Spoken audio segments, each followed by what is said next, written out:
بسم اللہ الرحمن الرحیم اللہم صلی علی سیدنا محمد وعلی آل سیدنا محمد کما صلیت علی ابراہیم وعلی آل ابراہیم انک حمید مجید۔ معزز سامعین، سیرت طیبہ خاتم الانبیاء صلی اللہ علیہ وسلم حروف تہجی کے حوالے سے آج جیم، حرف جیم کے متعلق بتاؤں گا۔ جیم سے سب سے پہلے جو بات آتی ہے وہ آپ صلی اللہ علیہ وسلم کے جمال مبارکہ کی بات ذہن میں آتی ہے۔ سبحان اللہ و بحمدہ سبحان اللہ العظیم، کیا خوبصورت جمال مبارکہ تھا، حسن مبارکہ تھا، پیکر مبارکہ تھا کہ ایک دفعہ کسی لین دین کے معاملے میں آپ نے چیز خریدی اور اسے کہا کہ میں پیسے جو ہے واپس آ کر دیتا ہوں۔ آپ چلے گئے، تھوڑی دیر کے بعد اس قافلے والے لوگوں نے اس تاجر کو کہا کہ بھائی وہ آپ کے واقف تھے، اسے آپ جانتے تھے، اس سے کوئی آپ نے پہلے کاروبار کیا تھا؟ اس تاجر نے کہا کہ نہیں، میں نے اس سے پہلے کوئی کاروبار نہیں کیا تھا، نہ ہی میں اسے جانتا ہوں، نہ ہی مجھے اس کے گھر کا پتہ ہے۔ تو قافلے والے اسے کہنے لگے کہ بے وقوف، یہ تم نے کیا کام کیا ہے، وہ جو ہے اب کیوں واپس آئے گا؟ قافلے والوں کے سردار کی بیٹی یہ ساری گفتگو سن رہی تھی اور قافلے والے تیاری میں لگ گئے کہ چلو چل کر شہر کے اندر اس جوان کا پتہ کرتے ہیں۔ تو اسی وقت اس قافلے کے سردار کی بیٹی جو ہے وہ باہر آئی اپنے خیمے سے اور کہنے لگی کہ قافلے والوں، یہ یاد رکھو، اس جمال کو میں نے دیکھا ہے، اس چہرہ مبارکہ کو میں نے دیکھا ہے، وہ جمال والا، وہ خوبصورت چمکتا ہوا انسان، وہ سچا انسان، وہ ضرور واپس آئے گا اور آ کر آپ کو پیسے دے گا۔ آپ لوگوں کو جانے کی کوئی ضرورت نہیں ہے، اگر وہ نہ آیا تو میں اس کے پیسے ادا کروں گی، لیکن وہ خوبصورت چہرہ، وہ چمکتا ہوا چاند، وہ ضرور واپس آئے گا۔ یہ گفتگو ہو رہی تھی اور آقا دو عالم صلی اللہ علیہ وسلم اپنے خوبصورت جمال کے ساتھ آ گئے اور آ کر مذکورہ چیز کے پیسے ادا کیے۔ سبحان اللہ و بحمدہ سبحان اللہ العظیم۔ صحابی رسول ہیں، آپ کے خوبصورت جمال کی، خوبصورت چہرے کی تعریف کرتے ہوئے کہتے ہیں کہ میں روشن چاند کو بھی دیکھتا تھا اور میں آپ کے چہرہ مبارکہ کو بھی دیکھتا تھا۔ آپ کا چہرہ مبارکہ جو تھا وہ زیادہ روشن تھا، چاند سے زیادہ چمک رہا تھا، چاند سے زیادہ روشن نظر آ رہا تھا۔ سبحان اللہ وبحمدہ سبحان اللہ۔ یہی خوبصورتی اسی جیم کے ریفرنس سے آپ کی جوانی مبارکہ کا ذکر آتا ہے۔ سبحان اللہ وبحمدہ سبحان اللہ العظیم، کہ انبیاء علیہ الصلوۃ والسلام جوانی میں بھی معصوم ہوتے ہیں، بچپن میں بھی معصوم اور جوانی میں بھی معصوم۔ جوانی کے واقعات میں جس وقت آپ کی عمر مبارکہ 15 سال کی تھی، اس وقت حرب فجار جو عرب قبائل کے اندر ہوتا تھا، فجار برائی کے ریفرنس سے، لڑائی کے ریفرنس سے، جھگڑے کے ریفرنس سے، ارد گرد کے قبائل آ کر جنگ کرتے تھے، لوٹ کرتے تھے، لوٹ مار کرتے تھے، اس پر عربوں کے ہاں لڑائیاں ہوتی تھیں جنہیں فجار کا نام دیا جاتا تھا، اور یہ چوتھی لڑائی تھی جو آپ کی عمر مبارکہ میں پہلی دفعہ آ رہی تھی، جس وقت آپ کی عمر مبارکہ جو تھی وہ 15 سال کی تھی۔ اس لڑائی میں جو ظلم کے خلاف لڑائی لڑی جاتی تھی، جو ڈاکو اور لٹیروں کے خلاف لڑائی لڑی جاتی تھی، اس لڑائی میں آپ کی شرکت آپ کے چچا مبارکہ کے ساتھ ہے، اور آپ انہیں تیر دے رہے تھے، لیکن اس کے باوجود آپ جوانی میں بھی شرک و بدعت سے، جنگ و جدل سے،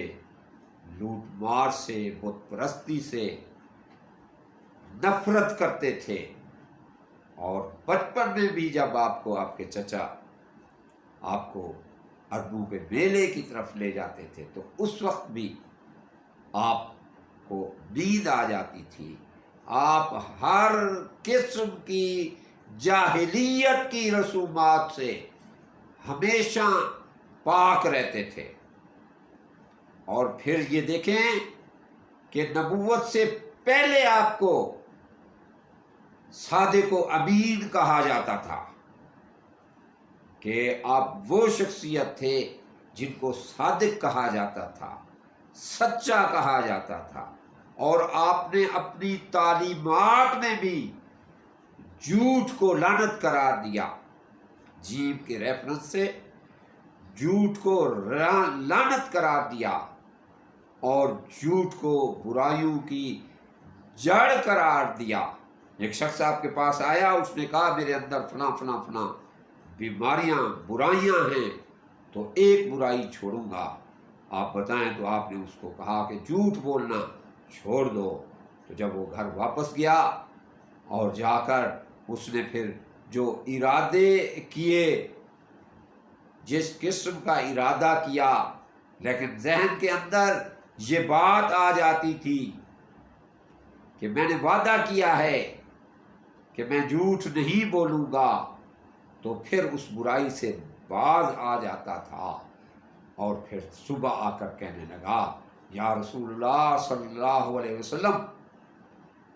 آپ کی ایک فرمان پر عمل کرتے ہوئے کہ جھوٹ نہیں بولنا،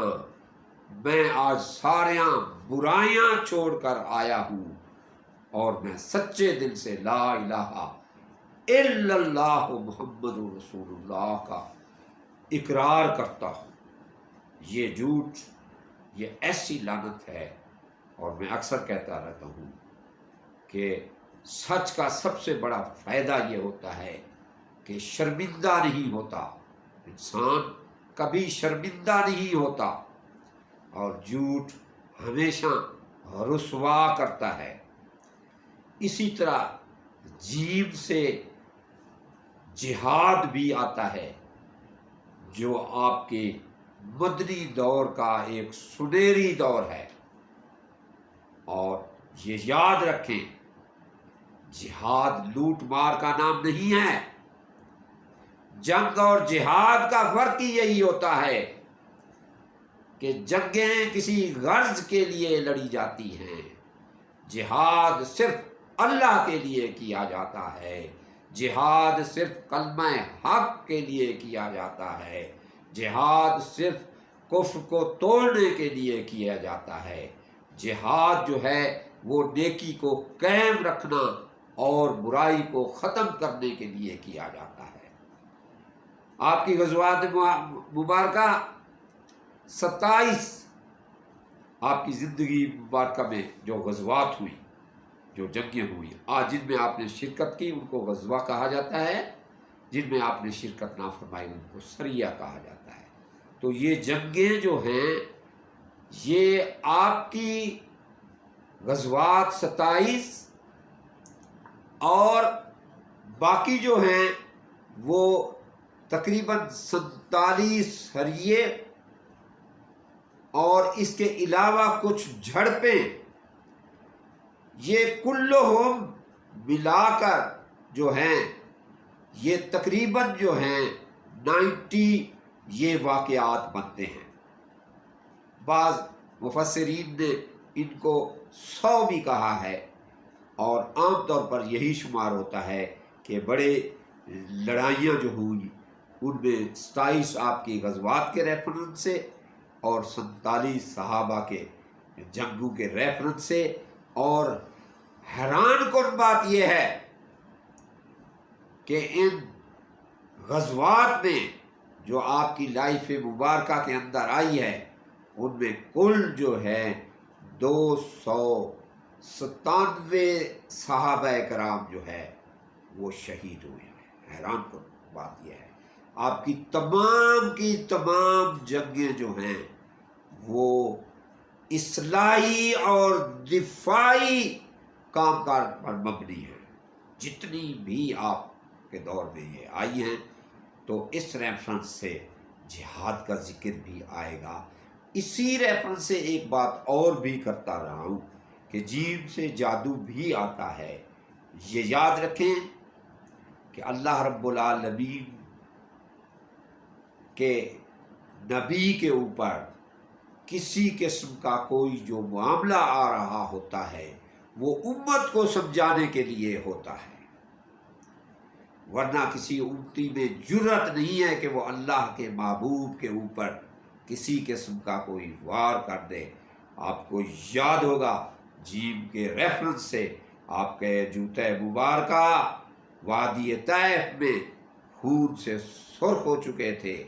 اور فرشتے جو ہے سامنے کھڑے تھے کہ آپ بد دعا دیں ہم ان کو تباہ و برباد کر دیں۔ تو جیم کے ریفرنس سے جادو کی میں بات کر رہا تھا۔ جادو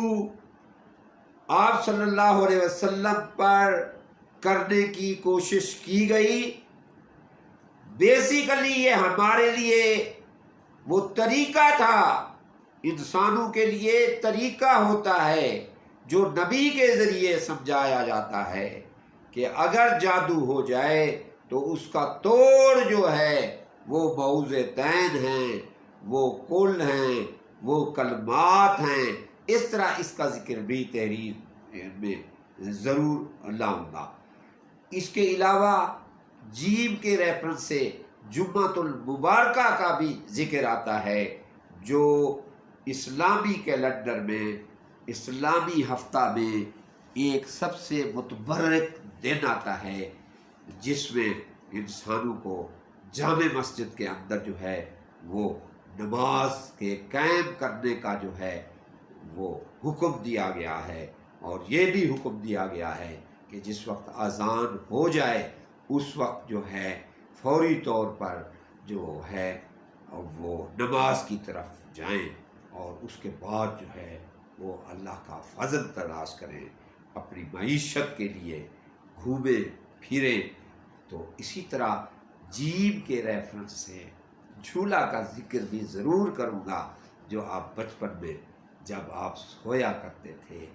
تو آپ کی دائی حلیمہ فرماتی ہیں کہ آپ کا جھولا جو ہے وہ خود بخود جھول رہا ہوتا تھا، یعنی آپ کے جھولا مبارکہ کو